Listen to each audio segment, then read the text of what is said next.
From LEX 18, your official UK sports station for Big Blue Nation, this is BBN Tonight.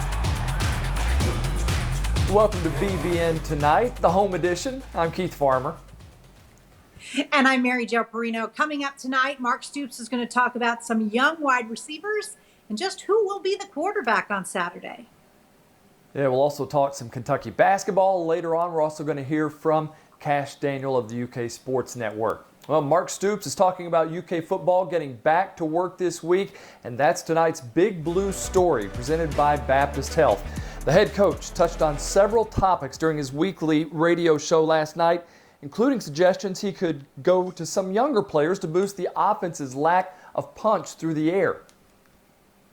Yeah, the first thing is just their playmaking ability. Are they, are they good enough to go out there and step on the field and compete and make competitive plays for you?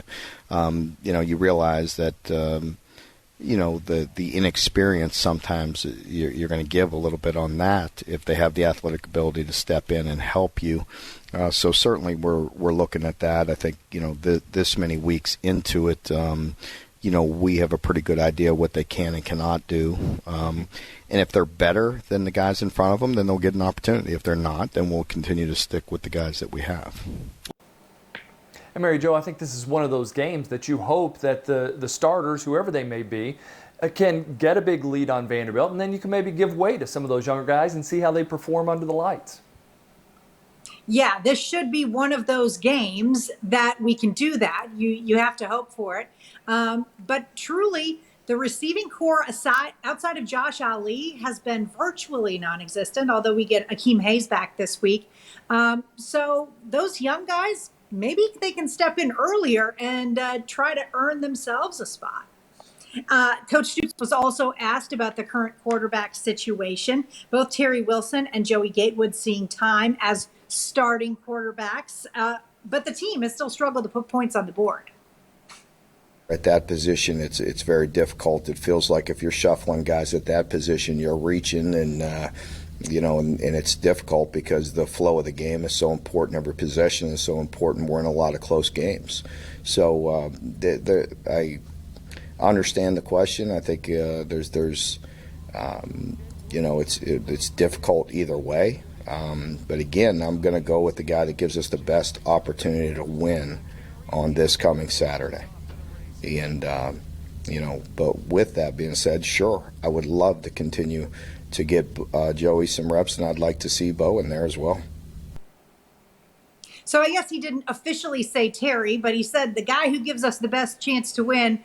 And, oh, yeah, Joey Gatewood and Bo Allen as well. Let's hope they can get some time for the same reason that the young receivers get time. Is that how you read it, Keith?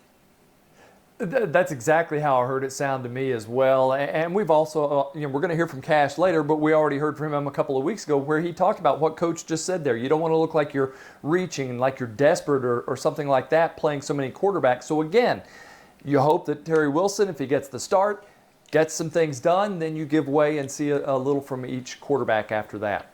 All right, after Saturday's game against Vandy, the Cats will travel to Tuscaloosa for a matchup with the current #1 team in the land, Alabama. And we've learned that the kickoff time is set for 4 p.m. to be broadcast live on the SEC Network. And Mary Jo, that's where UK has been all season, on the SEC Network.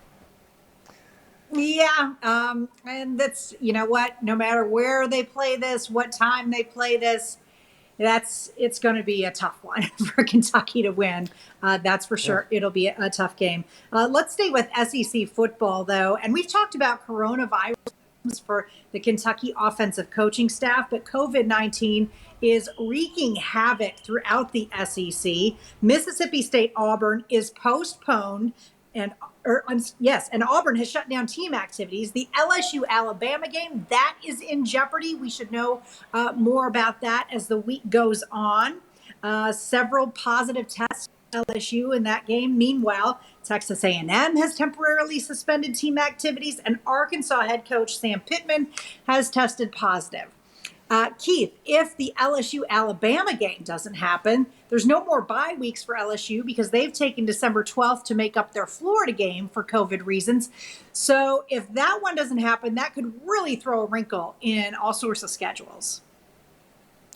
I mean, we're just getting to that point where, in a way, you just look at what you've had and be thankful for the games that you've had. And if LSU can't reschedule that one, so be it, because the SEC has to just carry on. They have to keep playing the games that they can get in. And so good for Kentucky. They so far have been able to play all theirs. All right, let's turn to Kentucky basketball, and Coach Cal's team will start the season at number 10 in the country. It's the 11th time in the last 12 years under Cal that the Cats have started in the AP Top 10. UK has 4 opponents in the top 25. Kansas is at number 6, and you got a couple others that are in the top 25 as well. Tennessee at number 12, the only team in the SEC. Louisville and Richmond are just outside of the top 25. So not a brutal schedule, I guess, when you look at it that way, but 4 games against non-conference teams, 3 against non-conference teams, 1 against the SEC that are in the top 25. So it's set up pretty well for Kentucky in what they've been given in the 9 non-conference games. And listen, by the time December 26th rolls around, Louisville may very well be in the top 25. Richmond would have been in the top 25 had their best player not gotten hurt before the season started. So it's still going to be a tricky season for Kentucky, I think, especially early on, because they've got a lot of tough games. Let's stick with basketball now. It's usually mid-season before Coach Cal mentions the T word.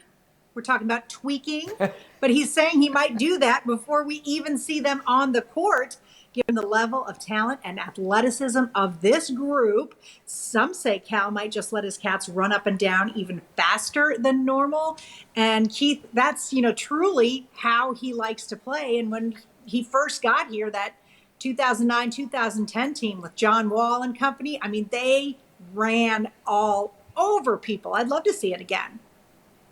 Look, we talked about the talent and how deep this team is, so you might as well run them because you got the horses sitting on the bench that can come up and come off there and give you some more minutes. And so, yeah, instead of platooning, you just keep running in guys in and out and stay fresh. So I look forward to that. All right, we've talked about Isaiah Jackson being the big surprise of the basketball team so far, but that doesn't mean the normal challenges of transitioning from high school to the college game haven't applied to him. He talked to the media about his transition today.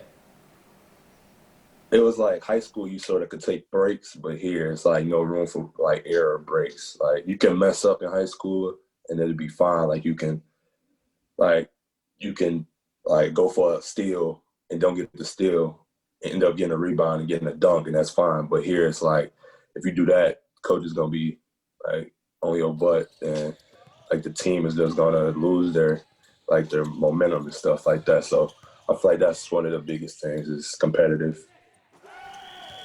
Mary Jo, I was real impressed by what I heard from him today. He's really humbled, not worried about being up for the Karl Malone Award and everybody talking about him and how impressive he's been. He just wants to go out there and work hard. And we can't wait to see it because we have praised him so much that I don't think he's under the radar anymore. Today, we also got a glimpse of the new look RUPP Arena, the renovations at Central Bank Center of RUPP Arena. That includes the new floor the Cats will be playing on this season. Keith, you like the new digs? It's a big logo. It is, but I do like the looks of it all. It's going to be really, really cool.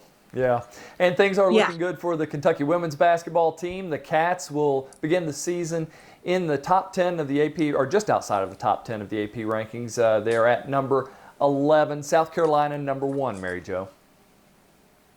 Yeah, and for Kentucky to take that next step, South Carolina is the team that they probably have to beat. And I think they might have the team to do it this year. All right, coming up on BBN Tonight, what can we expect from Kentucky football coming off its bye week? Eli Gain takes a look at buys of the past for Mark Stoops when we return.